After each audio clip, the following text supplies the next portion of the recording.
মূল্যস্ফীতির জন্য দায়ী ব্যক্তিরাই বাজার ব্যবস্থাপনার বৈঠক করেন, এমন অভিযোগ করেছেন বিজিএমইএ এর এক পরিচালক। তার প্রস্তাব, মূল্যস্ফীতি কমাতে প্রবৃদ্ধি অর্জনের বিষয়ে ছাড় দিতে হবে সরকারকে।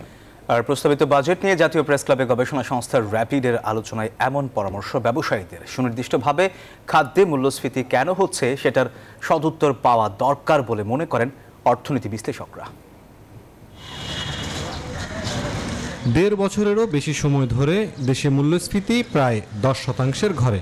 উচ্চ মূল্যের বাজারে নাভিশ্বাস ওঠা নাগরিকদের স্বস্তি দিতে মূল্যস্ফীতি 6.5% নামাতে চায় সরকার। প্রস্তাবিত বাজেটে এমন পরিকল্পনার কথা বলা হলেও তা কতটা বাস্তবায়নযোগ্য? চ্যালেঞ্জেসগুলো যে ইকোনমিতে আছে সেটা আইডেন্টিফাইড হয়েছে, শনাক্ত করা হয়েছে। 2024-25 অর্থবছরের বাজেট নিয়ে research and policy integration for development rapid আয়োজিত আলোচনায়ও উঠে এলো এই প্রসঙ্গ। ব্যবসায়ীরা বলছেন, মূল্যস্ফীতি কমাতে হলে দেশের প্রবৃদ্ধি লক্ষ্যমাত্রায় ছাড় দিতে হবে, ব্যবস্থা নিতে হবে সিন্ডিকেটের বিরুদ্ধেও।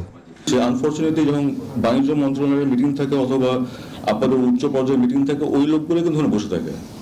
And because of this 6 to 8 people আজকে এই ইনফ্লেশন যে বলছেন, it is just down to them. আপনি ইনফ্লেশন কমাতে চাইলে আপনাকে গ্রোথ স্যাক্রিফাইস করতে হবে। There is no two ways about it. আপনি দুটো একসাথে পারবেন না। মূল্যস্ফীতি কমাতে বাজার ব্যবস্থাপনায় কঠোর নজরদারির পরামর্শ বিশ্লেষকদের। আর সরকারের পক্ষ থেকে বলা হচ্ছে, বাজেট শতভাগ বাস্তবায়ন নাও হতে পারে।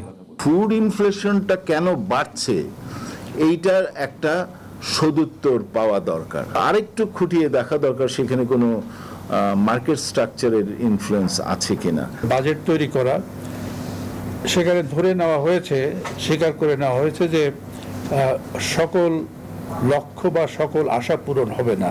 কোন খাতে সরকারি ব্যয় কমালে অর্থনীতিতে অশুভ প্রভাব পড়বে না সেটি চিহ্নিত করার তাগিদ দেন প্রধানমন্ত্রীর এই উপদেষ্টা। এবং ভর্তুকির ফলে যেটা আমরা ফল পেতে চাই। মুরসালিন হক জুনায়েদ, নিউজ 24, ঢাকা।